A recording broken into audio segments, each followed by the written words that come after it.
أنفسنا ومن سيئات أعمالنا من يهد الله فلا مضل له ومن يضلل فلا هادي له وأشهد أن لا إله إلا الله وحده لا شريك له وأشهد أن محمدا عبده ورسوله أما بعد فإن خير الحديث كتاب الله وخير الهدي هدي محمد صلى الله عليه وسلم وشر الأمور محدثاتها وكل محدثة بدعة وكل بدعة ضلالة وكل ضلالة في النار اعوذ باللہ السمیع العلیم من الشیطان الرجیم من حمزہ ونفخہ ونفثہ بسم اللہ الرحمن الرحیم اللہم صلی علی محمد وعلی آل محمد کما صلیت علی ابراہیم وعلی آل ابراہیم انک حمید مجید اللہم بارک علی محمد وعلی آل محمد کما بارکت علی ابراہیم وعلی آل ابراہیم انک حمید مجید رب اشرح لی صدری ویسر لی امری واحلل عقدۃ من لسانی یفقہوا قولی رب زدنی علما ان اللہ یدخل الذین آمنوا وعملوا الصالحات جنات تجری من تحتها الانہار ان اللہ یفعل ما یرید من کان یظن ان لن ینصرہ اللہ فی الدنیا والآخرۃ فلیمدد بسبب الی السماء ثم لیقطع فلینظر هل یذهبن کیدہ ما یغیظ وَكَذَلِكَ أَنزَلْنَاهُ آيَاتٍ بَيِّنَاتٍ وَأَنَّ اللَّهَ يَهْدِي مَن يُرِيدُ إِنَّ الَّذِينَ آمَنُوا وَالَّذِينَ هَادُوا وَالصَّابِئِينَ وَالنَّصَارَى وَالْمَجُوسَ وَالَّذِينَ أَشْرَكُوا إِنَّ اللَّهَ يَفْصِلُ بَيْنَهُمْ يَوْمَ الْقِيَامَةِ إِنَّ اللَّهَ عَلَى كُلِّ شَيْءٍ شَهِيدٌ۔ اللہ رب العزت کے فضل و کرم سے آیت نمبر 13 تک پچھلے درس میں ہم نے پڑھا تھا۔ آیت نمبر 14 سے آیت نمبر 17 تک آپ بھائیوں کے سامنے پڑھا ہے۔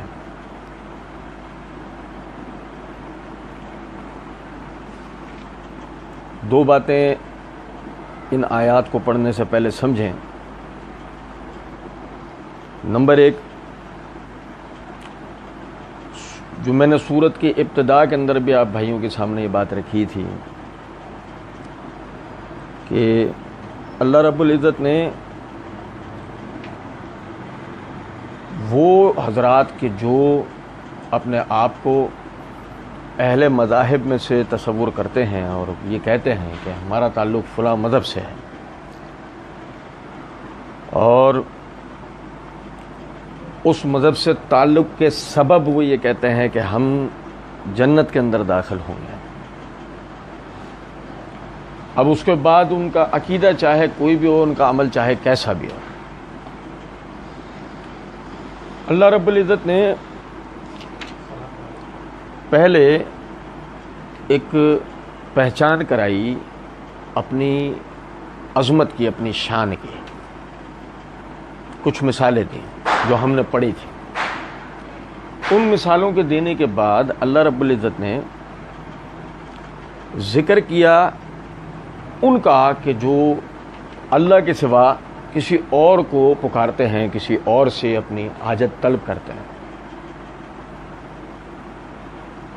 یہ بات طے شدہ ہے کہ یہ کام وہ کرتا ہے جس کا مذہب سے تعلق ہوتا ہے۔ اہل مذاہب کے سوا جو مذاہب کے منکر ہیں تو ظاہر وہ اللہ کو بھی نہیں مانتے، تو ان کا یہ مسئلہ ہی نہیں ہے کہ وہ اللہ سے مانگیں یا غیر اللہ سے مانگیں۔ تو مذاہب سے تعلق رکھنے والا جو طبقہ ہے وہی یہ بات کرتا ہے۔ اب اللہ رب العزت نے ایک قاعدہ نازل کیا ہے۔ سورہ بقرہ کی ایک آیت، اس میں اللہ رب العزت نے ذکر کیا، اور جو اہل کتاب میں سے ایمان لے کے آئے ہیں، وہ یہودی ہوں، وہ عیسائی ہوں، وہ صابی ہوں، جو ایمان لے کے آئے اللہ اور آخرت کے دن پر، اللہ ان کو جنتوں کے اندر داخل کرے گا۔ تو وہاں بہت سارے لوگ جو نا اس ایک آیت کو پکڑ کر یہ کہتے ہیں، اس سے پتہ لگا کہ اہل کتاب میں سے بھی بعض لوگ جو ایمان لائیں وہ جنت میں جائیں گے۔ تو یہ آیت نمبر 14 سے لے کے آیت نمبر 17 وہ سورہ بقرہ کی جو آیت ہے نا اس کی تفسیر ہے، اور یہ بالکل وضاحت سے سمجھاتی ہے کہ جس میں پہلے اللہ رب العزت نے ایک قاعدہ بیان کیا، ضرور یہودی جنت میں جائے گا، ضرور عیسائی بھی جنت میں جائے گا، صحابی بھی یعنی ستارہ پرست بھی جنت میں جائیں، سب جنت میں چلے آئیں گے. اور اللہ نے نام لیا والذین اشرکوا، اور جنہوں نے شرک کیا وہ بھی چلے آئیں گے، ایک شرط کے ساتھ. ان اللہ یدخل الذین آمنوا وعملوا الصالحات، بے شک اللہ داخل کرے گا جنت کے اندر ایمان لانے والوں کو اور نیک اعمال کرنے والوں کو. دو بات. اب اگر وہ یہود میں ہے تو وہ بھی جنت میں جائیں گے، عیسائیوں میں وہ بھی جنت میں جائیں گے، صحابیوں میں وہ بھی جنت، سب جنت میں چلے آئیں گے سوا ہمارے. نہیں سمجھے کچھ بات؟ اب ایمان کیا ہے؟ مثال کے طور پہ ایک ہے کہ ایک روایتاً اور تہذیباً ایک نظریہ چلا آ رہا ہے جس کو عقیدہ قرار دے دیا گیا اور اس کے اوپر سارے لوگ ہیں. یہ ایمان لانا نہیں ہے، یہ ہے کہ آپ کا یہ نظریہ ہے، یہ عقیدہ ہے، بات ختم ہو گئی. نیک اعمال کرنا، بھوکوں کو کھانا کھلانا، بیواؤں کے کام آنا، یتیموں کے سر پہ ہاتھ رکھنا، یہ اچھے کاموں میں سے ہے، نیک اعمال میں سے نہیں ہے. یہ انسانیت کے کاموں میں سے تو ہے، نیک اعمال میں سے نہیں ہے. کیونکہ اس کی وجہ یہ ہے کہ نیک اعمال کیا ہیں یہ وہ بتائے گا کہ جس نے اعمال ہم پر فرض کیے. یہ آپ سمجھ رہے بات؟ اعمال جس نے ہم پہ کرنا فرض کیے ہیں وہی بتائے گا نا کہ اعمال کرنے کیا ہے. بات آ رہی ہے سمجھ میں؟ اب لیکن مسئلہ یہ ہے کہ عام آدمی براہ راست اس کی کیفیت ہر آدمی کی علم کے مقابلے میں، علم جو نا، علم اور آدمی کی کیفیت بالکل ایسے ہے جیسے دودھ اور نوزائیدہ بچے. ایک نوزائیدہ بچہ وہ دودھ پیتا جاتا ہے اور اس کی نشوونما ہونا شروع ہو جاتی ہے. اگر اسے کامل 2 سال تک دودھ نہیں ملتا اس کا جسم کمزور رہ جاتا ہے، اس کے جسم کے کئی حصے ایک صحت مند بچے جیسے نہیں رہتے، یہاں تک کہ وہ جوانی کے ایک بڑے حصے تک بھی پہنچ جاتا ہے اور اس کے بعد بھی وہ اس طرح صحت مند بچہ نہیں کہلا سکتا جس طرح ایک 2 سال دودھ پیا ہوا بچہ ہے. بالکل اسی طرح ایک آدمی نے سرسری علم حاصل کیا اور ایک آدمی جو اللہ نے اس کو توفیق دی اس کے مطابق وہ علم حاصل کرتا ہے، تو ان دو کے اندر عقیدہ اور عمل دونوں کے اعتبار سے فرق ہوگا. اور یہاں تو لطف کی بات یہ ہے کہ اگر ایک شخص نے یہ جاننے کی کوشش ہی نہیں کی ہے کہ ایمان کیا ہے اور اعمال صالحہ ہیں کیا، تو پھر وہ کیسے کہہ سکتا ہے کہ وہ ایماندار ہے اور اس کے اعمال صالح ہیں؟ وہ کیسے کہہ سکتا ہے؟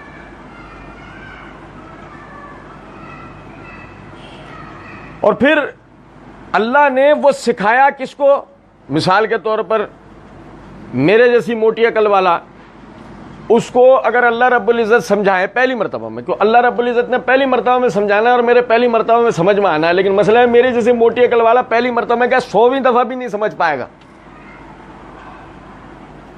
اللہ اپنے بندوں میں سے خاص بندوں کو چنتا ہے اور ان پر اپنے پیغامات کو نازل کرتا ہے، جن کو ہم دین کے عرف کے اندر کہتے ہیں رسول. کیا کہتے ہیں؟ اب جب ہم رسول کہتے ہیں تو آپ سمجھے ذرا بات کو، رسول ہے وہ اللہ کا، رسول ہے وہ ہمارے لیے کیا ہے؟ ہمارے لیے رسول نہیں ہے، رسول ہے اللہ کا، ہمارے لیے کیا ہے؟ وَلَقَدْ بَعَثْنَا فِي الْأُمِّيِّينَ رَسُولًا مِّنْهُمْ يَتْلُو عَلَيْهِمْ آيَاتِهِ وَيُزَكِّيهِمْ وَيُعَلِّمُهُمُ الْكِتَابَ وَالْحِكْمَةَ وَإِنْ كَانُوا مِنْ قَبْلُ لَفِي ضَلَالٍ مُّبِينٍ.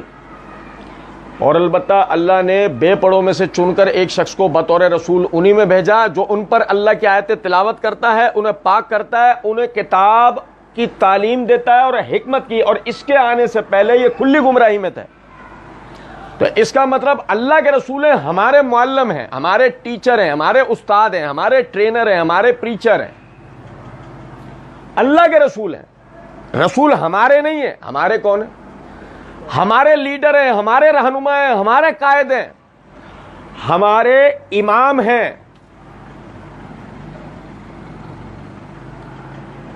کیونکہ وہ سکھائیں گے ہمیں ایمان کیا ہے اور اعمال صالحہ کیا ہے.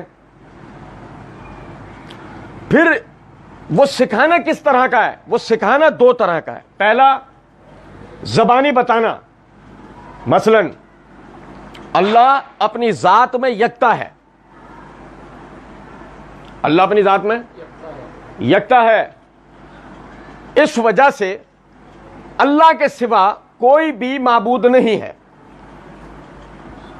یہ ہو گئی زبانی بات. اب یہ ثابت کیسے کرے گا؟ جس کا یہ ایمان ہوگا. قُلْ إِنَّ صَلَاتِي وَنُسُكِي وَمَحْيَايَ وَمَمَاتِي لِلَّهِ رَبِّ الْعَالَمِينَ لَا شَرِيكَ لَهُ وَبِذَلِكَ أُمِرْتُ وَأَنَا أَوَّلُ الْمُسْلِمِينَ.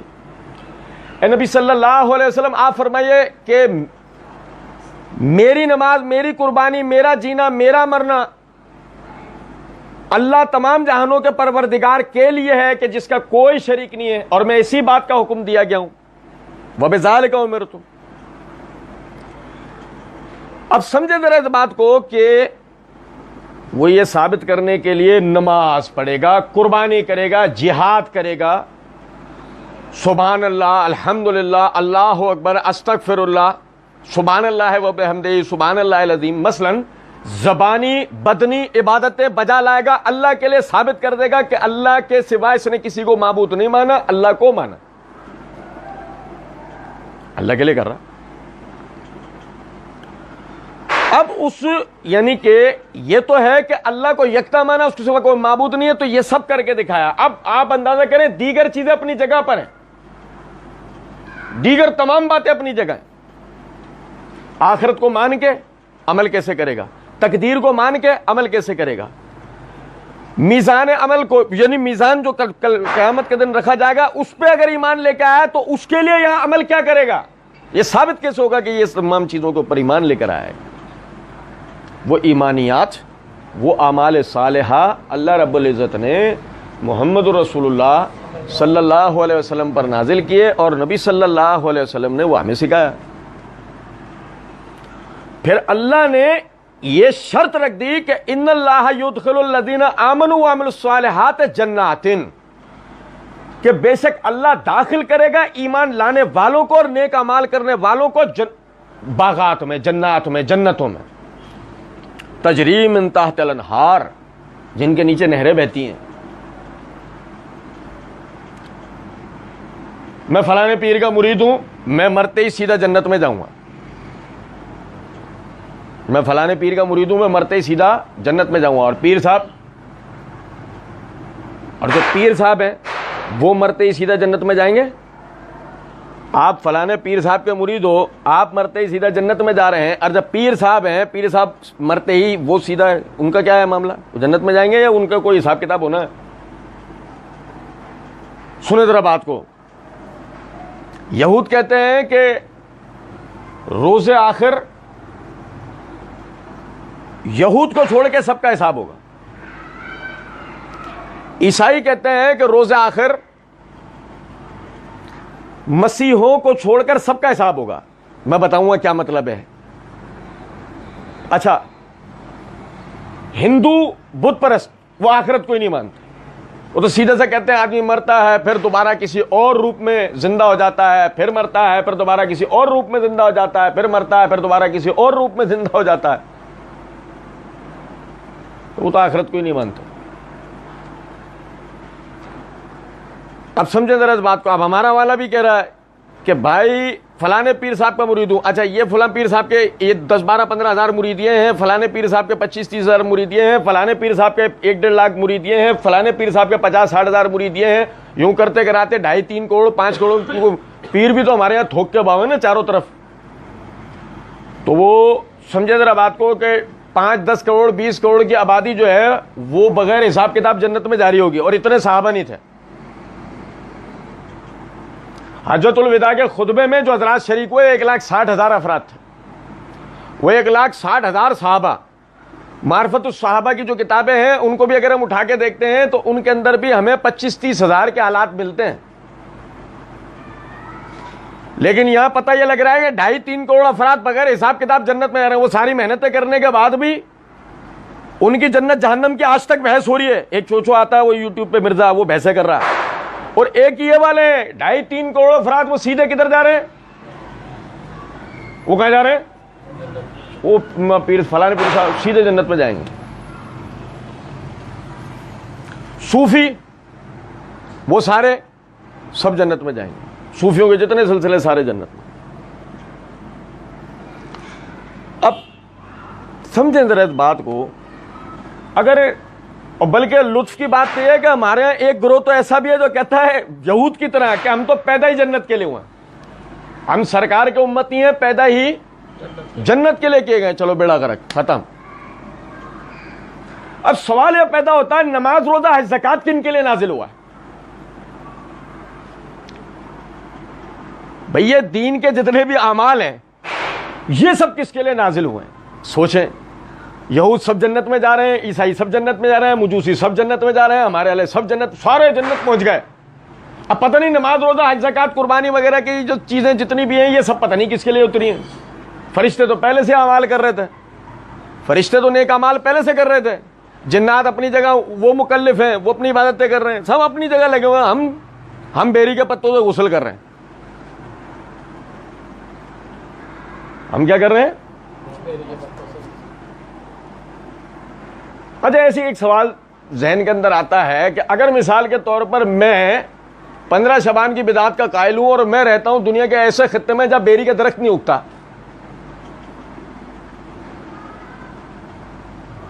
سمجھے نہیں بھائی؟ دنیا کے اندر ایسے کئی خطے ہیں، جیسے انٹارکٹیکا، وہاں بیری کا درخت نہیں اگے گا کیونکہ یہ گرم علاقوں میں اگتا ہے، وہ ٹھنڈا علاقہ. اب سمجھے ذرا اس بات کو کہ اگر میں اس نظریے کا ماننے والا ہوں اور میں وہاں رہتا ہوں، اب بیری کے پتے کے یہاں سے مجھے او سی ایس کے ذریعے، ٹی سی ایس کے ذریعے بھیجے جائیں گے، کوریئر کے ذریعے بھیجے جائیں گے. ایک ہمارا دین ہے نا. تو انٹارکٹیکا میں رہتا ہے، برف سے تیمم کر لے. مسئلہ برف سے، تجھے مٹی نہ ملے، تجھے پانی نہ ملے، برف سے تیمم کر لے. ہے مسئلہ کتنا پیارا دین ہے نا. آسان ہے دین، ہے آسان ہے. جو دین نہیں ہوگا وہ مشقت کا باعث ہوگا. درختوں پہ لٹکے ہوئے کہو جھاڑے توڑ لیں. جو دین نہیں ہوگا وہ مشقت کا باعث ہوگا، جو دین ہوگا وہ آسان ہوگا. آپ سمجھیں. اور پھر کیا ہوا؟ غسل ہوا، سارے گناہ جھڑ گئے اور ہم نئے سرے سے تیار ہیں اگلے گناہوں کے لیے. نئے سرے سے ہم تیار ہیں اگلے گناہوں کے لیے. آج معاف کر دو، کل سے نئے گناہ کریں گے. نہیں سمجھے؟ آج سب سے معافیا مانگیں گے، کل سے ہم نئے سرے سے لوگوں کو ستائیں گے. آج سب سے معافیا مانگیں گے. مسئلہ سارا یہ ہے، ہمیں ایک نقطہ سمجھنے کی ضرورت ہے. ہر آدمی جو پیدا ہوا ہے وہ اللہ کی عبادت کے لیے پیدا ہوا ہے. اور اللہ کی عبادت وہ نہیں ہے جو ہمارے باپ دادا ہمیں بتاتے آئے. اللہ کی عبادت وہ ہے جو محمد الرسول اللہ صلی اللہ علیہ وسلم نے بیان کی ہے. اللہ کی عبادت وہ ہے.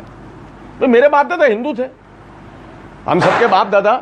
بر صغیر پاک و ہند میں اکثریت جو مذہب تھا وہ بت پرستی تھا نا، ہندوازم تھا نا. ہم سب کے باپ دادا وہ ہندو تھے. اسلام آیا، اسلام کی بدولت ہمیں ہدایت ملی. اور جب ہدایت ملی تو ہمیں پتہ لگا آج جا کے کہ دین نام ہے نبی صلی اللہ علیہ وسلم کی پیروی کا. نبی صلی اللہ علیہ وسلم کی پیروی، اس کے نتیجے میں ملے گی جنت. پیروی ہوگی حلال میں، پیروی ہوگی حرام میں. پیروی ہوگی حلال میں، پیروی ہوگی حرام میں. مطلب رسول اللہ صلی اللہ علیہ وسلم نے بتایا کہ فلاں چیز حلال ہے، وہ ہمیں اختیار کرنی ہوگی. فلاں چیز حرام ہے، ہمیں اس سے بچنا ہوگا. نبی صلی اللہ علیہ وسلم نے فرمایا فلاں چیز ثواب ہے، ہمیں وہ کرنا ہوگا. فلاں چیز گناہ ہے، ہمیں وہ چھوڑنا ہوگا. یہ بات سمجھ رہے ہیں یا نہیں؟ اگر ہم ایسا نہیں کریں گے ہم مر کے جہنم جائیں گے الا ماشاءاللہ. ہم جنت میں نہیں جا سکتے کیونکہ شرط کیا ہے؟ ان اللہ یدخل الذین آمنوا وعملوا الصالحات. بے شک اللہ جنت میں داخل کرے گا ایمان لانے والوں کو اور نیک اعمال کرنے والوں. شرط یہ ہے. اور یہ سمجھیں، مکلف آدمی جس سنت کو اختیار کرنے کا ہو جائے پھر اس سنت کو اختیار نہیں کرے، وہاں سے وہ اللہ اور اس کے رسول کا نافرمان گنا جانا شروع ہو جاتا ہے. یہ سمجھ رہے ہیں میری بات؟ جس سنت پہ عمل کے آپ مکلف بنا دیے گئے، اب اس کے بعد اگر آپ اس پہ عمل نہیں کرتے، یہاں سے آپ اللہ کی بارگاہ میں نافرمان لکھے جانا شروع ہو گئے ہیں۔ اب آپ جب مریں گے، چاہے کسی کے مرید ہونے کی حیثیت سے کیوں نہ مر جائیں، نبی کے نافرمان کی حیثیت سے مر رہے ہیں۔ پھر آپ کے لیے میزان لگاتے ہیں کہ بتاؤ فلانے پیر سے وفا کرنے کے بعد محمد صلی اللہ علیہ وسلم سے بے وفائی کرنے والا کہاں جائے گا؟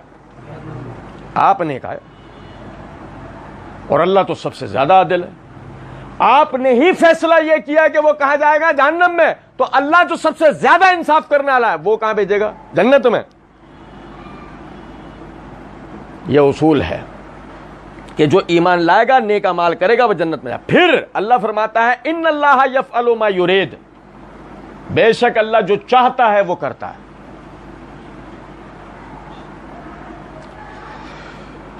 یہ سمجھ لیں کہ یہ توحید کی بنیادی تعریف ہے، ان اللہ یفعل ما یرید، بے شک اللہ جو چاہتا ہے وہ کرتا ہے۔ اس کو اللہ نے ایسے بھی بیان کیا ہے،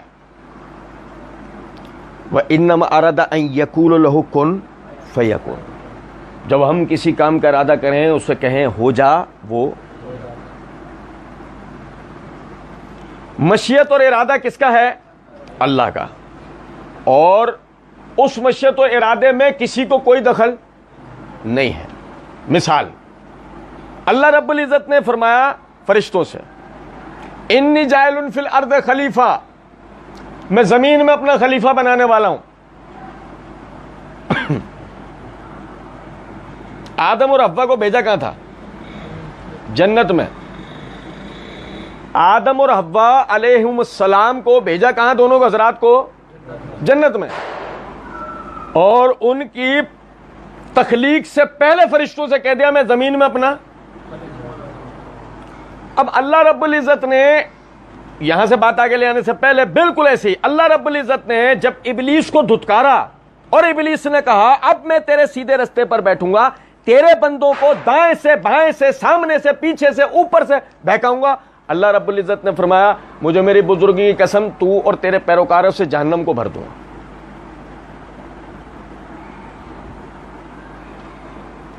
آدم علیہ السلام کے لیے فرشتوں سے کہا میں زمین میں خلیفہ بھیج ڈالا ہوں، ابلیس سے کہا تجھے اور تیرے پیروکاروں سے جہنم کو بھر دوں گا۔ دونوں کیا ہیں؟ دونوں کیا باتیں ہیں؟ دونوں تقدیر ہیں۔ دونوں کیا باتیں ہیں؟ دونوں تقدیر ہیں۔ سمجھو ذرا بات کو۔ اب بات یہ ہے کہ فیصلہ آپ پر چھوڑا گیا، جیسے کہ فرمایا وَهَدَيْنَاهُ السَّبِيلَ إِمَّا شَاكِرًا وَإِمَّا كَفُورًا، ہم نے سیدھا راستہ دکھا دیا ہے، اب دیکھنا یہ ہے کہ شکر گزاری کون کرتا ہے اور ناشکری کون۔ آدم علیہ السلام کو کہا اس درخت میں سے مت کھانا، تم ظالموں میں سے ہو جاؤ گے۔ تقدیر کیا مقرر ہے؟ کہاں جائیں گے، لیکن اختیار دے دیا کہ اس درخت میں سے نہ کھانا، جب تک نہیں کھاؤ گے 10 سال 20 سال 1000 سال 10,000 سال 1 کروڑ سال جب تک نہیں کھاؤ گے اس درخت میں سے، تم کہاں کے لیے ہو؟ جب کھا لیا تو، کیونکہ جنت میں عمر کو زوال نہیں ہے، جنت میں کسی بھی چیز کو زوال نہیں ہے۔ آدم علیہ السلام جوان کی حیثیت سے جنت گئے اور جوان کی حیثیت سے دنیا میں اتارے گئے اور 2000 سال دنیا میں زندہ رہے، جیسے کہ صحیح بخاری کتاب الانبیاء میں روایت۔ اگر وہ جنت میں رہے ان کی عمر میں کوئی یعنی 2000 سال یا 5000 سال کی بحث ہی نہیں آتی۔ جنت میں رہنے والا تا دم جب تک جنت ہے عبد العباد، جب تک آدم علیہ السلام اور حوا وہیں رہتے، جو بھی انسان پیدا ہوتے کہاں ہوتے؟ الا ماشاء اللہ، مگر جو اللہ چاہے وہ ہوتا ہے۔ الا ماشاء اللہ کے معنی کیا ہے؟ مگر جو اللہ چاہے وہ۔ تو سمجھیں اللہ نے تقدیر تو یہ مقرر کر دی کہ زمین میں آدم علیہ السلام کو اختیار دیا، اختیار کس حد تک کا ہے؟ اس درخت کے پاس مت جانا، تو ظالموں میں سو جائے گا۔ جیسے ہی پھل چکھا پھر کیا ہوا؟ کیا میں نے تجھے پہلے ہی منع نہ کر دیا تھا کہ اس درخت میں سے نہ کھا؟ پڑھو آپ سورہ اعراف۔ یاد دلایا انہیں کہ تمہیں تمہاری تقدیر پہلے سمجھا دی گئی تھی کہ تمہیں اس درخت میں سے کھانا نہیں ہے. اب تقدیر کے مطابق کہاں جائیں گے؟ کہاں؟ اہبطوا منہا فإما یأتینکم منی ھدی فمن تبع منہم ھدایا فلا خوف علیہم ولا ھم یحزنون. اب اترو زمین کی طرف، میرے پاس سے تم تک ہدایات آئیں گی تو تم میں سے جس نے ان ہدایات کی پیروی کری ان پر نہ کوئی خوف ہوگا نہ وہ غمگین ہوں گے. تقدیر کیا ہے پہلے سے؟ کہ میں زمین پر اپنا خلیفہ بنانے والا ہوں. اللہ عالم الغیب، جو چاہتا ہے وہی ہوتا ہے. بظاہر تو جو جنت میں جا رہا ہے اپنی بیوی سمیت کتنے اختیارات کے ساتھ جا رہا ہے کہ پہلے ہی دن وہ کہاں ہے؟ جنت میں. اس سے بڑا اختیار کیا ہو سکتا ہے کہ اللہ نے ان کو کہا وَكُلَا مِنْهَا حَيْثُ شِئْتُمَا، اس جنت میں سے جہاں سے تمہارا دل کرے کھاؤ پیو، اس کی نعمتوں سے فائدہ اٹھاؤ. سورہ اعراف. اس سے بڑھ کر اختیار کیا ہو سکتا ہے؟ لیکن اس اختیار میں تحدید مقرر کرتے ہوئے کہا اس ایک درخت میں سے جہاں تم نے کھا لیا وہیں سارے اختیارات سلب، پوری کی پوری جنت تم سے سلب. تو آخر اختیار کس کا ثابت ہوا؟ آخر مشیت و ارادہ کس کا ثابت ہوا؟ اللہ رب العزت کا. نوح علیہ السلام 950 سال، سورہ کہف بتاتی ہے 950 سال تبلیغ کرتے رہے. کتنا عرصہ؟ اور ایک بستی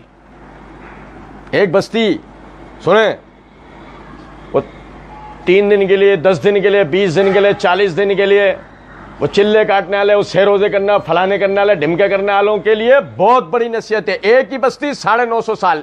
کن کو دعوت دینی ہے؟ ان کو دینی ہے. جو ان کا سمجھے گا ہدایت پائے گا، جو ان کا نہیں سمجھے گا عذاب پائے گا. باہر کہیں جانا، وانذر عشیرتک الاقربین، ہمارے لیے بھی پہلا اصول یہی آیا ہے. پڑھو سورہ مزمل. پہلے اپنے قریبی رشتہ داروں کو ڈراؤ. دعوت کا کام کوئی گاؤں شہر دیہاتوں میں، پہلے تمہارے محلے کے تو سب پہنچ جائیں مسجد میں. کچھ سمجھے ہے بات یا نہیں؟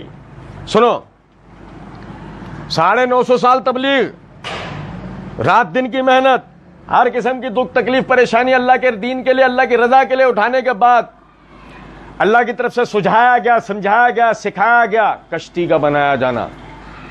کشتی بنا لی گئی. اور سورہ اعراف بتاتی ہے ہر جاندار اپنے بیٹے کو چھوڑ کے جانا. او بھائی میرے پیارے، مرید کہہ رہا پیر صاحب جنت میں لے جائیں گے. وہاں نوح علیہ السلام کو کہا جا رہا بیٹے کو چھوڑ دینا، بیٹا تمہارے ساتھ کشتی میں نہیں بیٹھے گا. کیا ہے؟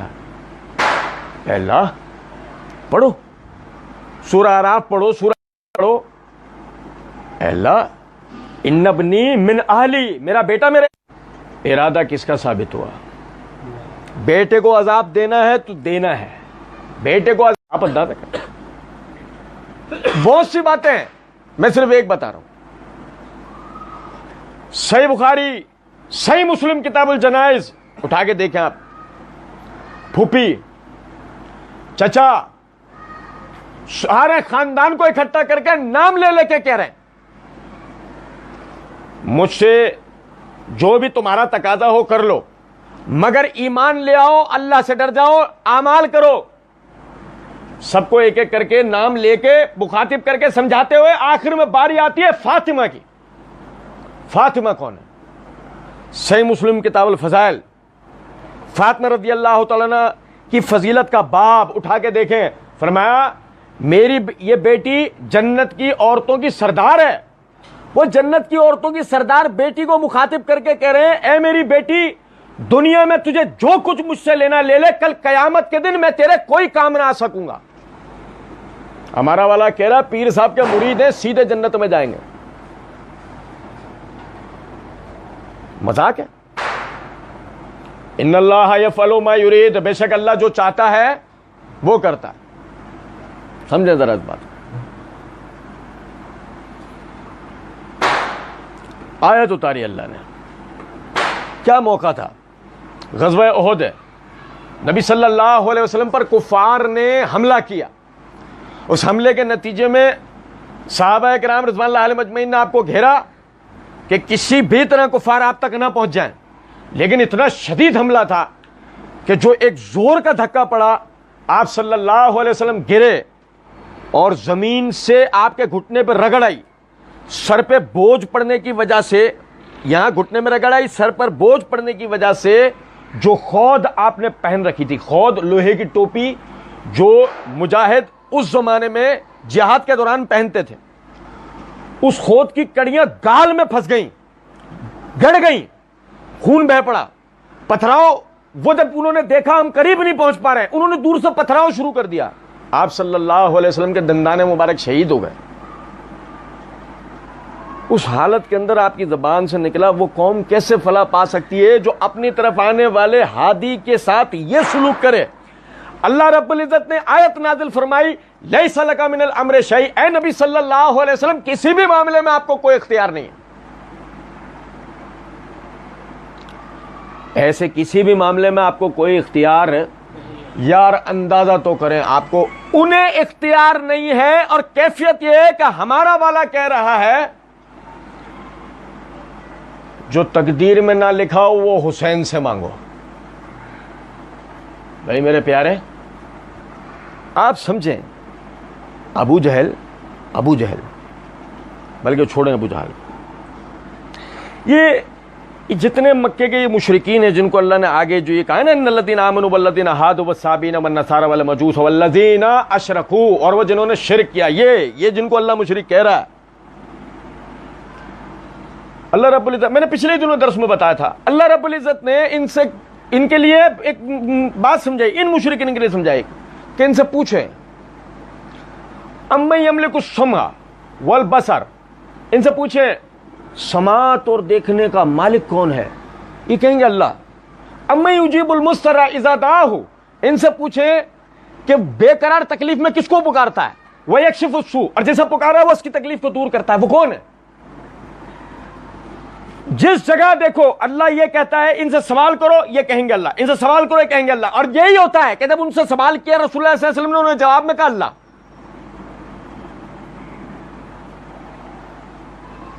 فرض کریں وہ جنہوں نے کہا اللہ، وہ اگر آج کے دور میں ہوتے،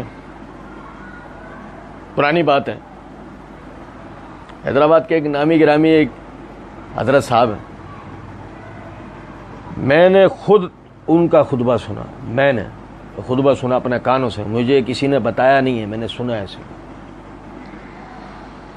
نواز شریف وزیر اعظم تھا، ان دنوں کی بات ہے، کہنے لگے، میں تمہیں ایک مثال سے سمجھاتا ہوں، اب نواز شریف ہے وزیر اعظم پاکستان، اس کے پاس ایک بندہ جاتا ہے اور کسی مسئلے میں بجٹ پاس کروانے کی درخواست دائر کرتا ہے، اپیل کرتا ہے، تو نواز شریف کہے گا ہم نے وزیر خزانہ کس لیے مقرر کیا ہوا ہے، اس کے پاس جاؤ نا، یہ میرا کام تھوڑی ہے، وزیر خزانہ کے پاس جاؤ، پیر پیچھے کرے، وزیر خزانہ کے پاس جاؤ۔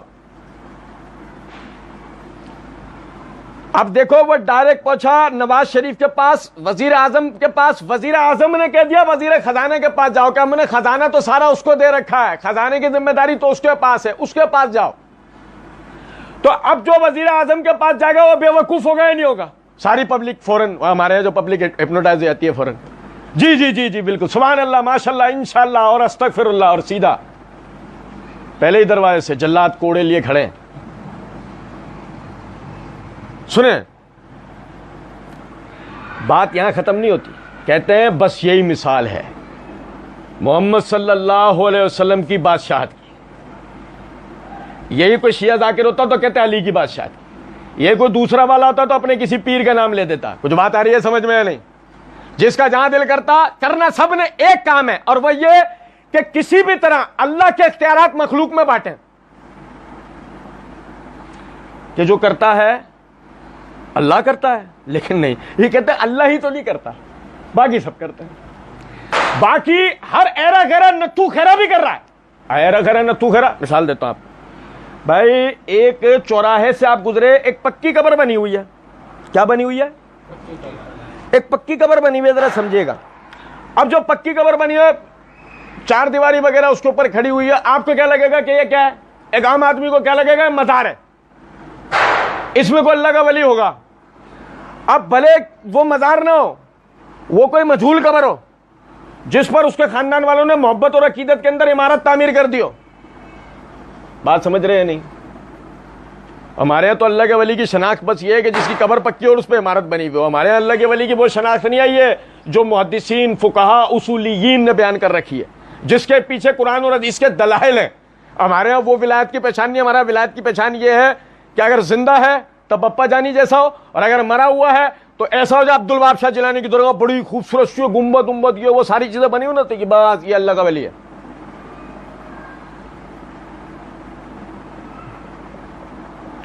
اور پھر اس کے بعد کیا ہے؟ جو نہیں ہو رہا وہاں کھڑے ہو کے مانگ رہا اس مجہول قبر پہ، جس کے بارے میں یہ بھی نہیں جانتا کہ یہ اللہ کا ولی ہے بھی یا نہیں، جو میں نے ابھی مثال دی. وہ وہیں کھڑے ہو گئے، بابا میرا یہ کام ہو جائے، یہ منت چلاؤں گا، بابا یہ ہو جائے، یہ کر دوں گا، بابا فلانا لنگر، یہ وہ فلانا سب کچھ نہیں کر رہا تو اللہ نہیں کر رہا. اس کے لیے جو اپنے لیے یہ کہتا ہے کہ ان اللہ یفعل ما یرید، بے شک اللہ جو چاہتا ہے وہ کرتا ہے. اب سمجھے، یونس علیہ السلام کو مچھلی نکل گئی، ابھی کون نکالنے والا ہے؟ ہمارے والے سے پوچھتے تو کہتا غوث اعظم. ہمارے والے سے پوچھتے تو، اب وہاں جب یہ بات وہاں جب یہ واقعہ ہے، جب سورہ یونس یا سورہ اعراف وغیرہ اتری ہے، واقعہ ہے مشرکین کے یہ چاروں طبقے جن کا اللہ نے آگے اس آیت میں ذکر کر رکھا ہے، چاروں میں سے ایک آدمی یہ کہنے والا نہیں تھا کہ مخلوق میں سے فلاں. مچھلی کے پیٹ میں یونس سے نکالنے والا کوئی نہیں سوائے اللہ کے. اور ذرا سنیں ذرا اس بات، یونس علیہ السلام مچھلی کے پیٹ میں کیا کہہ رہے ہیں؟ لا الہ الا انت، لا الہ الا انت سبحانک انی کنت من الظالمین. اے اللہ آپ کے سوا کوئی الہ نہیں ہے، اے اللہ آپ کے سوا کوئی الہ نہیں ہے، آپ کے لیے ہر قسم کی پاکی ہے. ورنہ کون جانتا ہے دنیا میں کہ یونس اس وقت کہاں ہے؟ کوئی جانتا ہے؟ اور کون جانتا ہے کہ یہ جو چلتی پھرتی بلو ویل ہے اس کے اندر ایک زندہ اللہ کا رسول ہے، اور اس کا معدہ جو جہازوں کو ہضم کرنے کی طاقت رکھتا ہے وہ انہیں ہضم کر رہا، انہیں کوئی نقصان پہنچا رہا. یہ کیا کمال ہے! یہ کیا کمال ہے کہ ایک طرف یونس مچھلی کے پیٹ میں بھی ہے اور دوسری طرف مچھلی جس میں طاقت اتنی ہے کہ جہاز سب مرین نکل سکتی ہے. وہ سب مرین دیکھیے آبدوز بلو ویل اس سے نکل سکتی ہے، لیکن یونس کو کوئی نقصان ہو رہا. گویا کہ میں نے سورہ آراف کے اندر بتایا تھا کہ اس میں بھی اللہ کی بڑی مشیت تھی، جو مچھلی ان کو ایک جگہ سے نکلتی ہے اور دوسری جگہ اگلتی ہے. میں نے پورا اس کا واقعہ بتایا تھا. لیکن آپ ذرا اس بات کو سمجھیں کہ جب یہ ہو رہا ہے، جب یہ سب کچھ اندر ہو رہا ہے، ابھی کسی کو کچھ بھی نہیں پتا، یونس کو بھی نہیں پتا کہ یہ ہو کس لیے رہا ہے. ابھی تک یونس صرف وہی سمجھے ہیں جو صحیح بخاری کی روایت میں آتا ہے کہ جو وہ کہہ کر جہاز سے کودے تھے، کشتی سے کودے تھے کہ ضرور اس کشتی میں کوئی اللہ کا نافرمان بیٹھا ہوا ہے. صحیح ہے نا؟ چاہے بات اس طریقے سے ہو یا نہ ہو جو وہ خود کہہ رہے ہیں، کیونکہ ان اللہ یفعل ما یرید، بے شک اللہ جو چاہتا ہے وہ کرتا ہے. ابراہیم علیہ السلام نے خواب میں دیکھا اور بیٹے کو کیا بتایا؟ میں آپ کو ذبح کر رہا ہوں، یہ میں نے اللہ کی طرف سے حکم پایا آپ کو ذبح کرنے کا. اب آپ بتائیے آپ کیا کہتے ہیں؟ کیا ابراہیم سنو ذرا بات. ابھی ہم آگے پڑھیں گے، آگے آیت آئے گی انشاءاللہ. اللہ رب العزت نے فرمایا کہ ابراہیم کے واقعے کے اندر تم لوگوں کے لیے بڑی شان ہے. ابراہیم علیہ السلام نے اسماعیل علیہ السلام سے کہا میں نے خواب میں دیکھا میں آپ کو ذبح کر رہا ہوں، اب بتاؤ تم کیا کہتے ہو؟ ابراہیم پوچھتے جب اسی اسماعیل کو بکہ کی سرزمین پر چھوڑ رہے تھے تب بیوی تک سے پوچھا تھا تم کیا کہتی ہو؟ بھائی میرے پیارے، اور چھوڑ کے سیدھا پلٹ کے جا رہے تھے، کوئی بات نہیں کرنے کو تیار ہو رہے تھے. بیوی نے کہا صرف اتنا بتا دیں اپنی مرضی سے چھوڑ رہے ہیں اللہ کی مرضی سے. کہا اللہ کی مرضی سے. ثابت کس کا ارادہ ہوا؟ اللہ کا. یہ وہی ابراہیم ہے. آج یہ ابراہیم کیسے کہہ سکتے ہیں اپنے بیٹے سے آپ کیا کہتے ہیں؟ کیونکہ ارادہ کس کا ہے. لیکن بات اصل میں یہ نہیں، بات یہ کہ ابراہیم کا تو یہ عقیدہ بن گیا ہے کہ ارادہ اور فیصلہ کس کا ہے؟ اللہ کا. بس اور کچھ نہیں، جو اللہ چاہے گا وہ ہوگا، بات ختم. وہ دیکھنا چاہ رہے ہیں لڑکے کا یہ عقیدہ بنا ہے یا نہیں. لڑکا بھی رسول تھوڑی ہے، ابھی تو ان کا لڑکا ہے، سب سے بڑا بیٹا 97 سال کی عمر میں پیدا ہوا تھا، پہلا بیٹا. اس کے بعد یکے بعد دیگرے توریت بتاتی ہے اللہ نے 10 بیٹے عطا کیے تھے. کتنے؟ 10 بیٹے، جن میں سے 2 اللہ کے رسول بنائے گئے، اسحاق اور اسماعیل. اب آپ سمجھے ذرا اس بات کو، اکلوتا بیٹا ہے. ایک حضرت صاحب سے میں نے سنا تھا ایک مرتبہ، کہ لے اکلوتا بیٹا اس لیے سنا، اس لیے پوچھا. نہیں، اکلوتا بیٹے کو چھوڑ کے چلے گئے تھے، پلٹ کے نہیں دیکھا تھا انہوں نے. ابراہیم سے زیادہ اپنے رب کو راضی کرنے والا کائنات کی آنکھ نے نہیں دیکھا. آپ دیکھیں ذرا، سمجھیں اس بات. تم کیا کہتے ہو؟ اسماعیل علیہ السلام نے کہا اللہ تعالیٰ نے آپ کو جو حکم دیا ہے اے میرے باپ آپ اسی پر عمل کریں، آپ انشاءاللہ مجھے صبر کرنے والا اور فرما بردار پائیں گے. کیا ہو رہا ہے؟ قربانی ہو رہی ہے. کس کی؟ اسماعیل کی. کون کرے گا؟ کوئی اور نہیں، باپ کرے گا. باپ کون ہے؟ ابراہیم ہے. اچھا، یہ جو قربانی ہے فرض ہے، واجب ہے، سنت ہے، مستحب ہے، مکروہ ہے، تنزیہ ہے، مکروہ ہے، تحریم ہے، کیا ہے؟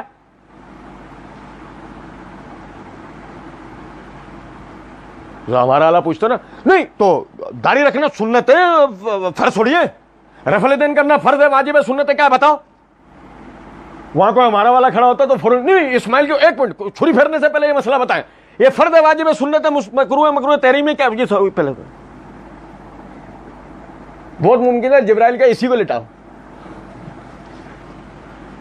بہرحال، لیکن وہ ایک اللہ کے فرما بردار ہے. وہ بنی اسرائیل کی گائے نہیں بناتے تھے مسئلہ، جیسا ہمارے والے بناتے. چھری پھیر دی، ہاں چھری پھیر دی، گلا کٹ گیا نہیں. وہاں دمبا آ گیا تھا نہیں، یہ توریت بتاتی کوئی دمبا نہیں آتا. اسماعیل ہی تھے، وہی لیٹے ہوئے تھے، چھری انہی کے گلے پہ چل رہی تھی، اور کوئی دمبا امبا کچھ بھی نہیں تھا. سنو ذرا بات، لیکن چھری گلا نہیں کاٹ رہی. یہاں تک کہ یہ وہی اتر گئی، ابراہیم تو نے اپنے امتحان کو پورا کر دکھایا. تم دونوں باپ بیٹے سرخرو ہوئے، جو اللہ نے چاہا، جو اللہ نے چاہا وہ ہوا. کیا؟ اسماعیل پہ چھری نہیں چلی، لیکن خضر علیہ السلام نے بچے کی گردن توڑ دی. پڑھو سورہ کہف. موسیٰ علیہ السلام جیسا اللہ کے رسول، اللہ کے رسول سے زیادہ اللہ کی معرفت کسی کو بھی نہیں ہوتی. سب کہنے کی بات ہے صوفیت میں اللہ کی معرفت ہے، کچھ بھی نہیں. صوفیت کچرا، صوفیت میں کوئی اللہ کی معرفت نہیں ہے، بلکہ ضلالت ہی ضلالت ہے. یاد رکھیے گا اس بات. ایک رسول سے زیادہ اللہ کا عارف کون ہوگا؟ لیکن بشری تقاضا بھی تو اپنی جگہ ہے. موسیٰ علیہ السلام کے زبان سے بے ساختہ نکل پڑا کہ آپ نے تو ایک منکر کام کیا. پڑھو سورہ کہف، کہ آپ نے تو یہ بالکل غیر سنجیدہ حرکت کی ہے. اور خضر علیہ السلام نے جب اس بچے کی گردن توڑی ہوگی تو ان کے ماتھے پہ بل آیا ہوگا.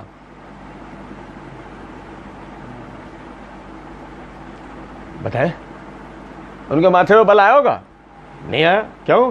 حکم کس نے دیا؟ ان اللہ یفعل ما یرید، بے شک اللہ جو چاہتا ہے وہ کرتا ہے. کرو. یہ آپ نے کیا کیا؟ جب جواب دینے کے آخر میں باری آئی تب بتایا یہ بڑا ہوتا، کافر ہوتا، اپنے والدین کو کفر پر مجبور کرتا. اللہ کی طرف سے حکم آیا کہ اس کی مدت پوری مار دو. جو اللہ چاہے گا وہ ہوگا. آپ سمجھیں، واقعات کئی ہیں، کئی واقعات.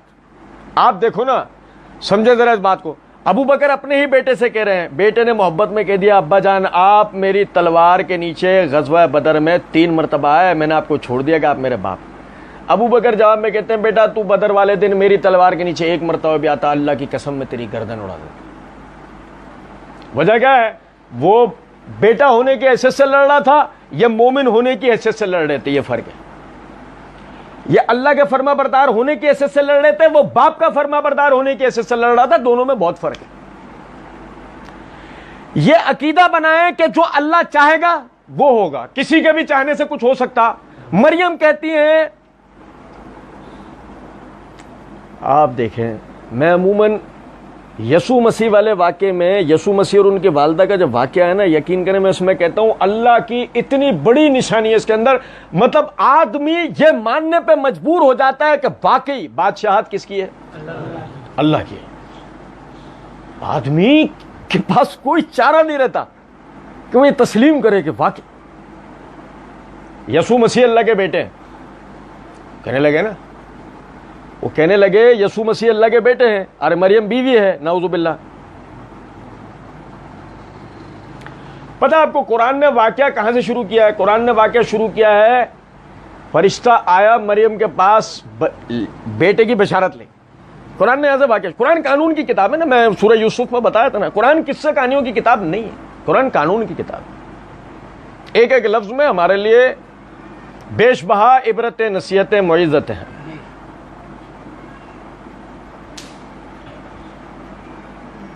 میں تیرے لیے ایک لڑکے کی خوشخبری لے کر آیا ہوں, اس کا نام مسیح عیسیٰ مریم کا بیٹا ہوگا. وہ دنیا کی زندگی میں باروب اور آخرت میں اللہ کے مقرب بندوں میں سے ہو. پڑھو آپ سورہ آل عمران. وجیہن فی الدنیا والآخرۃ من المقربین. آپ دیکھیں ذرا غور طلب بات. مثال کے طور پر فرشتہ آ کے آپ مجھے بشارت دے دے کہ تیرے ہاں ایسا لڑکا پیدا ہونے والا ہے جو دنیا میں باروب اور آخرت میں اللہ کا مقرب بندوں میں سے ہوگا, ہماری خوشی تو پھولے نہیں سمائیں گے. آپ بتاؤ بتاؤ ہوگا ایسا نہیں ہوگا؟ بتائیں. پڑھو قرآن. مریم کیا کہتی ہے؟ یہ کیسے ہو سکتا ہے؟ مجھے تو, میں نہ تو بدکار ہوں, نہ آج تک مجھے کسی انسان نے ہاتھ لگایا, یہ کیسے ہو سکتا ہے؟ مریم کون ہے؟ راہب ہے؟ نہیں. عیسائی چرچ میں رہنے والی عورتوں میں سے کوئی ایک ہے؟ نہیں. زکریہ علیہ السلام کی زیر پرورش, ایک رسول کی زیر پرورش جو کہ ان کا سگا خالو ہے, سگا خالو, وہ رسالت کے گھرانے میں پلی بڑی ہیں, ان سے زیادہ اللہ کی معرفت کسی کو ہو سکتی ہے؟ لیکن دیکھ لو بشری تقاضا, بات یہی ہے, ما قدر اللہ حق کا قدر ہی, جو اللہ کی قدر تھی وہ قدر تم نے جانی نہیں ہے. مریم ان کی زبان سے نکلا, یہ کیسے ہو سکتا؟ فرشتہ کہتا ہے کذالک اللہ یخلق ما یشاء. مریم تجھے کیا ہوا؟ کذالک, ایسے ہی ہوگا, ایسے ہی ہوگا. فرشتہ کہہ رہا ہے ایسے ہی ہوگا. کیسے ہوگا؟ سنو ذرا بات کو. پپیتے سے موسمبی پیدا ہوگی, پپیتے کے پیڑ سے موسمبی پیدا ہوگی. کچھ بات آ رہی ہے سمجھ میں؟ تیزاب اکٹھا کر کے شہد کی مکھیاں شہد بنائیں گی. آپ سمجھو ذرا اس بات کو یار, یہ کیسے ممکن ہے؟ نیچرل بات یہ ہے کہ جب تک عورت اور مرد کا اختلاط نہ ہو وہ حملہ نہیں ہوتی اور بچہ جن نہیں سکتی. لیکن فرشتہ کیا کہہ رہا ہے؟ کذالک, ایسی ہو. وجہ کیا ہے؟ یخلق ما یشاء. کذالک اللہ یخلق ما یشاء, اللہ جس کے لیے جیسے چاہے تخلیق کرتا ہے. بات گھوم پھر کے یہ اللہ جو چاہے وہ ہوگا. گھوم پھر کے بات یہ ہے اللہ کے لیے, چونکہ اگرچہ مگرچہ چنانچہ یہ ہو تو, اگر ایسے ہو جائے تو اللہ کے لیے نہیں ہے. اللہ تو جو چاہے گا وہ کرے گا. اور پھر کوئی مثال سمجھو ذرا بات, میں بتاؤں گا آخر میں یاد رہا تو انشاءاللہ. وہ کہتے ہیں کہ مریم حاملہ ہو گئی. پڑھو سورہ مریم. مریم حاملہ ہو گئی, اور اب مریم کی زبان سے جو جملہ نکلا وہ ایک, یعنی حاملہ, آخری وقت کی حاملہ عورت جو اپنے حمل کی تکلیف میں بعض مرتبہ ایسے جملے زبان سے نکال دیتی ہے جو اس کی تکلیف میں نکلے ہوئے غیر سنجیدہ جملے ہیں, جس کی بظاہر کوئی اہمیت نہیں ہے, بظاہر دیکھا جائے تو کوئی اہمیت نہیں, وہ تکلیف میں بول پڑی. اور قرآن قانون کی کتاب ہے, قصے کہانیوں کی کتاب. بھائی میرے پیارے, قصے کہانیوں کی کتاب نہیں ہے. یہ دیکھو آپ ذرا, مریم کی زبان سے جو جملہ نکلا اللہ نے اسے قرآن کی آیت بنا کے اتارا ہے. کیا ہے اس میں؟ کوئی بہت اہم بات ہے نا کہ ہائے اس سے پہلے میں مر چکی ہوتی یا بھولی بسری ہو گئی تھی. یہ کیا ہے؟ اس میں ایسی کیا بات تھی اللہ نے اس کو قرآن کی آیت بنا کے اتار دیا؟ اس میں بات یہ تھی اللہ نے یہ بتایا ہے وہ جس کو تم خدا کا بیٹا کہہ رہے ہو اس بیٹے کی پیدائش سے پہلے اس کی ماں نے ایک ایسا جملہ بولا جس سے پوری کائنات کے لیے اس نے یہ سگنیچر یا آٹوگراف دے دیا کہ اس بچے کی تو پیدائش اس کی ماں تک نہیں چاہتی تھی لیکن اللہ چاہتا تھا کہ یہ پیدا ہو. یہ دنیا کا وہ واحد بچہ ہے کہ جس کی پیدائش کو اس کی ماں تک نہیں چاہتی تھی کہ یہ پیدا ہو. مقدسہ مریم بھی نہیں چاہتی کہ یسوع مسیح سنو یار ذرا بات کو, آج اسے اللہ کا بیٹا بنا لیا گیا ہے. اللہ نے کتنی پیاری کہا اے مریم تو پریشان نہ ہو, اس شجر کو ہلا, اس شجر کو ہلا, اپنے پیروں کی طرف دیکھ. بوڑھے کھجور کے درخت میں سے تازہ کھجوریں گرتی ہیں, پیروں کی طرف سے پانی ابل پڑتا ہے اور اللہ کہتا ہے بس اتنی بات, یہ کھجوریں کھا, یہ پانی پی, اپنے بیٹے کو دیکھ, آنکھیں ٹھنڈی کر, بات ختم ہو گئی. نہیں سمجھے؟ آگے کیا ہوگا؟ تو بس اتنا کر, تو نے جو کرنا تھا وہ تیرا کام ہو گیا. تو نے کیا کیا؟ یسوع مسیح کی پیدائش ہو گئی. سنو, بغیر باپ کے دنیا میں ایک انسان پیدا ہو گیا, بغیر باپ کے. جو اللہ نے چاہا وہ ہو گیا. اب تجھے کیا کرنا ہے؟ اب یہاں تجھے کھانا پانی کوئی چیز تو ملنے سے رہی, یہ پانی آ گیا, یہ پی, یہ کراماتی طور پہ کھجوریں گر گئی, یہ کھا لے, یہ کراماتی طور پہ پانی نکل گیا, یہ پی لے, اپنے بیٹے کو دیکھ, اپنی آنکھیں ٹھنڈی کر, بات ختم. مریم کی زبان سے جملہ نکلتا ہے اے اللہ اب میں جب اپنی بستی والوں کی طرف لوٹوں گی تو کیا کروں؟ تو جب اپنی بستی والوں کی طرف جائے کچھ مت کہنا, بچے کی طرف اشارہ کر دینا. وہ چاہے تجھے کچھ بھی بولے, تجھے کیا کرنا ہے؟ بچے کی طرف اشارہ کرنا ہے, بچے کی طرف. کچھ نہیں جانتی مریم, کچھ نہیں پتا مریم کو کیا ہو رہا ہے, کچھ نہیں پتا بچے کو کہ کیا ہو رہا ہے, کچھ نہیں پتا بستی والوں کو کیا ہو رہا ہے, کچھ نہیں پتا دنیا والوں کو کیا ہو رہا ہے. لوگوں کی مرادیں اب بھی پوری ہوتی ہیں, اولادیں اب بھی ہوتی ہیں, حاجتیں ابھی بھی ملتی ہیں, مشکل کشائیاں اب بھی ہو رہی ہیں. دنیا یہ نہیں جانتی کہ یہ بھی کیا ہوا ہے, کوئی نہیں جانتا. لیکن سارے معاملات پہلے ہو رہے ہیں, حتیٰ کہ مریم کی مشکل کشائی ہو گئی جب کوئی کرنے والا تھا. یہ کھجوریں کھا, یہ پانی پی, اپنے بیٹے کو دیکھ, آنکھیں ٹھنڈی. تجھے کچھ نہیں کرنا, تو صرف بچے کی طرف اشارہ کر دینا. وہ بستی پہنچ گئی. بستی والوں نے کہا ہارون کی بہن تیرا تو پورا گھرانہ پاک باز تھا, تو یہ کیا کر کے لائیے؟ انہوں نے بچے کی طرف اشارہ کر دیا. بیچاری مریم کو پتا ہے اب کیا ہونے جا رہا ہے؟ نہیں, ان کو پتا, بچے کو پتا ہے, کسی کو بھی نہیں پتا, پوری کائنات میں کوئی نہیں جانتا. بچہ کہتا ہے, ایک دو دن کا بچہ کہتا ہے انی عبداللہ ہے آتانی الکتاب وجعلنی النبیہ.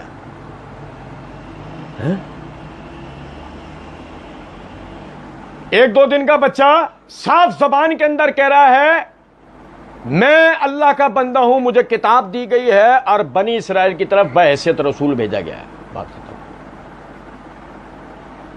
پہلے دن بتا دیا گیا وہ اللہ کا بیٹا نہیں, اللہ کا بندہ ہے. پہلے دن بتا دیا گیا وہ مشکل کشائیاں کرنے نہیں آیا, اللہ کی ہدایات لے کر آیا. پہلے دن یہ سب باتیں بتا دی گئیں. آپ سمجھیں جو اللہ نے چاہا وہ ہوا, مریم تک نہیں چاہتی.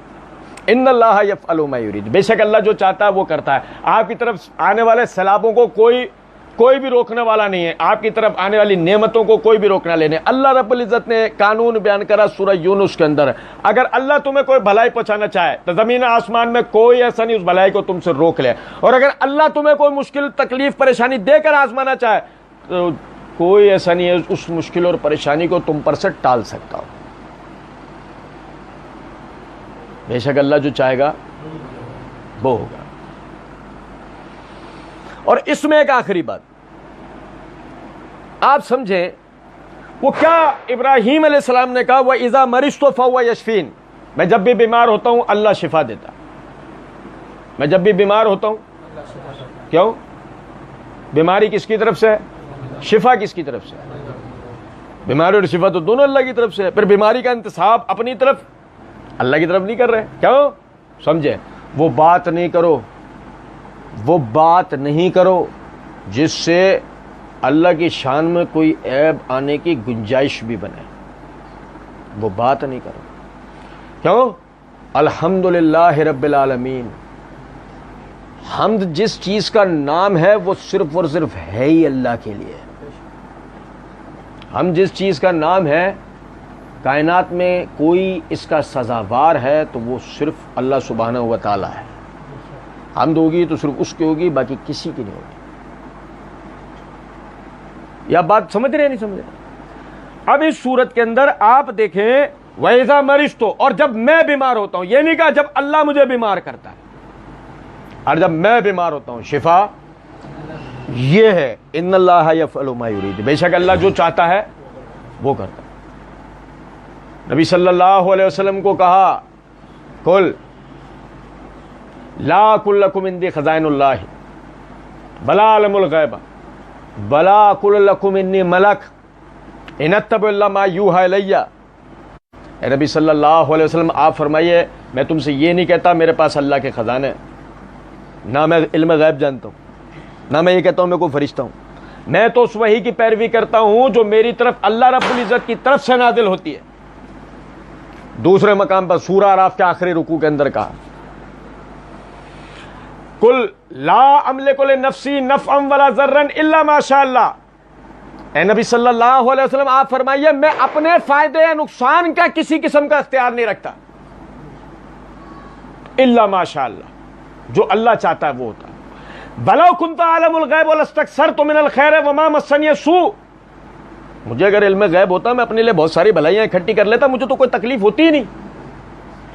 ان انا الا نذیر و بشیر لقوم یؤمنون, اس کے سوائے نہیں کہ میں جس حیثیت سے بھیجا گیا ہوں اس حیثیت کا تعارف کرا دیتا ہوں کہ ہر ایمان لانے والے اور نیک اعمال کرنے والے کے لیے میں جنت کی بشارتیں لے کے آیا ہوں, اور ہر بد اعمالیاں کرنے والے اور بد عقیدہ کے لیے میں جہنم کے عذابوں سے ڈرانے کے لیے آیا ہوں.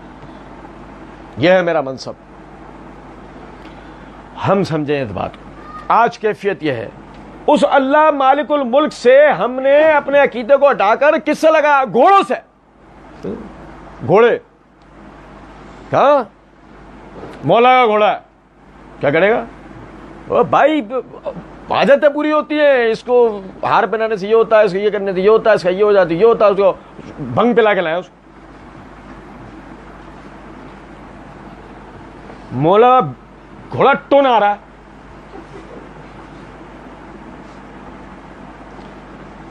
سنیں ذرا بات کو, پتہ کیا لگا؟ آپ دیکھیں جب آپ نے اللہ کی شان کو سمجھنا چھوڑا, اللہ نے آپ سے آپ کی اپنی شان بھلوا دی. آپ کی کیا شان تھی؟ وَلَقَدْ كَرَّمْنَا بَنِي آدم, ہم نے آدم کے بیٹوں کو تمام مخلوقات پہ فضیلت دی ہے کہ اگر مشکل کشائی ہوتی تو گھوڑے کے مشکل کشا ہمیں, جو اگر باندھ دیا نا ایک دفعہ کھوٹی سے تو تڑپ تڑپ کے وہیں مر جائے گا, کوئی نہ اس کو کھلانے والا ہوگا نہ پلانے والا ہوگا نہ کچھ اور. یہی مولا کا گھوڑا انتقال. کچھ بات سمجھے یا نہیں؟ ختم, دی اینڈ. اس کا مشکل کشا ہمیں, اور ہم سب کا مشکل کشا ایک اللہ ہے اس سمیت ہے نہیں. لیکن پہلے سمجھنا کیا پڑے گا اللہ کی شان کو. جب سمجھ میں آئے گی اپنی شان, کہ ہماری شان یہ ہے کہ ہمیں تمام مخلوقات پر سب سے فضیلت دی گئی, ساری مخلوقات نے ہمارے آگے سر جھکایا, یہاں تک کہ وَإِذْ قُلْنَا لِلْمَلَائِكَةِ اسْجُدُوا لِآدَمَ فَسَجَدُوا, ہم نے کہا فرشتوں سے آدم کو سجدہ کرو. ہمارے باپ کو تو فرشتوں تک نے سجدہ کرا ہے, ہم کسی کے آگے جھک سکتے ہیں؟ یہ ہماری فطرت ہے. ہمارے آگے فرشتوں نے سر جھکایا, ہم کسی اور کے آگے سر جھکا سکتے ہیں؟ سوائے اس کے کہ جس نے فرشتوں کو مجبور کیا آدم کے آگے سر جھکانے کے لیے. وہ ہمیں مجبور کر دے گا اپنے آگے سر جھکانے کے لیے. فرق صرف اتنا ہے, مجبوری میں سجدہ کیا, یہ سجدہ کسی کام نہیں آئے گا. سعادت مندی میں سجدہ کیا, یہ سجدہ ہی بخشوا دے گا. جو علامہ نے اپنے شعر میں کہا ہے, جو ایک سجدے کو تو گراں سمجھتا ہے, 1000 سجدوں سے تجھے دیتا ہے نجات. کیا ہے اس شعر کا مطلب؟ کئی مطالب ہیں, جن میں سے ایک یہ کہ ایک اکیلے اللہ کے آگے جھکنے کو تو بڑا برا سمجھتا ہے, ہزاروں کے آگے جو سجدہ کر رہا ہے اس سے نجات مل جائے گی. ایک اکیلے اللہ کے آگے جھکنے کا فائدہ وہ جو یوسف علیہ السلام نے جیل میں اپنے ساتھیوں سے کہا تھا, یا صاحب السجن ارباب متفرقون خیر من اللہ الواحد القہار. اے میرے جیل کے ساتھیوں, فلاں اولاد دے رہا ہے, فلاں بگڑی بنا رہا ہے, فلاں کی مزار پہ جاؤ تو یہ ہو رہا ہے, فلاں جو ہے وہ تکلیف دور کر رہا ہے, فلاں یہ کرتا, فلاں یہ اتنے سارے مشکل کشا, یہ اچھے, یہ ایک اکیلا اللہ ان سب پر قہر ڈھا دینے والا. ان اللہ یفعل ما یرید, بے شک اللہ جو چاہتا ہے وہ کرتا ہے, یہی ہماری تقدیر ہے. اللہ رب العزت سمجھنے اور عمل کرنے کی توفیق دے. وما علینا الا البلاغ.